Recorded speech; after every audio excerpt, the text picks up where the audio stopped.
ओम साई राम।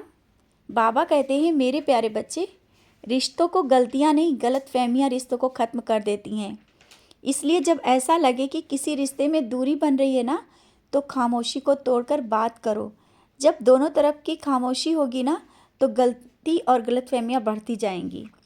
इसीलिए रिश्तों में दूरी आने से पहले अपनी खामोशी तोड़कर बात करो, तो गलतफहमी दूर हो सकती है और हो सकता है कोई रिश्ता दूर जाने से भी रुक जाए। इसीलिए हो सके तो रिश्तों की दूरी कैसे बन रही है जानने की कोशिश करो। और जानता हूँ लोग तुम्हारी गलतियों को ही निकालते रहते हैं, जिससे तुम बहुत परेशान हो जाते हो। बच्चे जो तुम्हारी गलतियों को बताएं, कमियां निकाले, वो तुम्हारे लिए अच्छा ही है, क्योंकि वो भले ही तुम्हारे लिए गलत सोच रहा है, लेकिन तुम्हारी गलतियों को सुधारने का काम कर रहा है। भले ही कोई तुम्हारी तारीफ ना करे, लेकिन झूठी तारीफ से बचकर रहना। कुछ लोग तुम्हारी झूठी तारीफ करते हैं, जबकि बाद में वही पीछे से बुराई करते हैं। झूठी तारीफ करने वालों से दूर रहो। अच्छा है कि लोग तुम्हारे मुंह पर जो बोल देते हैं, भले ही थोड़ी देर के लिए कड़वा लगता है, लेकिन वो सही हैं जो तुम्हारे मुंह पर बोलते हैं। समझ रहे हो ना? तो उन लोगों से उतनी दूरी मत बनाओ जितना मीठा बोलने वालों से। मीठा बोलने वाले ही तुम्हारे पीछे बहुत कुछ करते हैं, और जो कुछ हो रहा है ना, वो मीठा बोलने वालों के कारण ही हो रहा है, लेकिन तुम उन्हीं को अच्छा समझ रहे हो। जो तुम्हारे सामने दिख रहा है वो तुम्हें अच्छा लग रहा है, और जो पीठ पीछे हो रहा है वो तुम्हें दिख नहीं रहा है।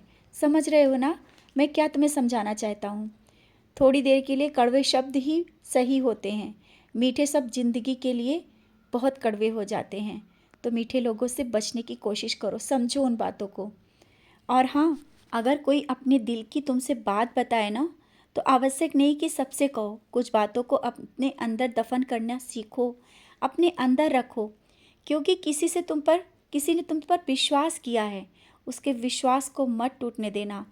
और तुम मुझे बुला रहे थे ना कि बाबा किसी रूप में आ जाओ। बच्चे, मैं तो तुम्हारे घर में हूँ, तुम्हारे घर आया था, और मैंने तुमसे दक्षिणा भी मांगी और आज बहुत सा आशीर्वाद भी दिया। तुमने मुझे बहुत ही अच्छा भोग लगाया, और वो भोग मैंने स्वीकार किया। मैंने बोला ना, तुम जब भी मुझे याद करते हो और जहाँ भी याद करते हो, मैं आ जाता हूँ। भले ही आज तुम मंदिर नहीं आ पाए, इसके लिए परेशान ना हो। मैं तो तुम्हारे घर में बैठा हूँ। तुमने जो मुझे प्यार से खिलाया और मेरी सेवा की, मेरे लिए बहुत कुछ है। तुम्हारी सेवा, भाव, पूजा मैं स्वीकार कर रहा हूँ। और हाँ, अपने घर के पेड़ पौधों को पानी देना क्यों भूल जाते हो? पौधे में ही जीवन है। तुम जिस तरह से उन्हें पानी दोगे, वो हरे भरे रहेंगे। तुम्हारे घर का माहौल भी अच्छा रहेगा, खुशियाँ आएंगी। और अपने विचारों में सकारात्मकता विचार लाओ। अच्छा सोचो, अपने मन से नकारात्मक विचार निकाल दो। जब तुम जैसा सोचोगे वैसा ही होगा। जो अच्छा सोचोगे तो अच्छा होगा। और किसी कार्य को लेकर आज जो सोच रहे हो ना, मुझसे बोलने के लिए निश्चिंत रहो, वो कार्य तुम्हारा हो जाएगा। क्योंकि नए वर्ष के साथ तुमने बहुत कुछ मुझसे उम्मीद भी लगाई है, मुझसे बोला है, ज़रूर वो कार्य हो जाएगा। निर्विघ्न जो पूजा करने जा रहे हो ना, वो भी तुम्हारी पूर्ण होगी। मैं हूँ तुम्हारे घर में, बहुत सी खुशियाँ लेकर के आने वाला हूँ। खुश रहो, मुस्कुराते रहो। शुभ साई रात्रि।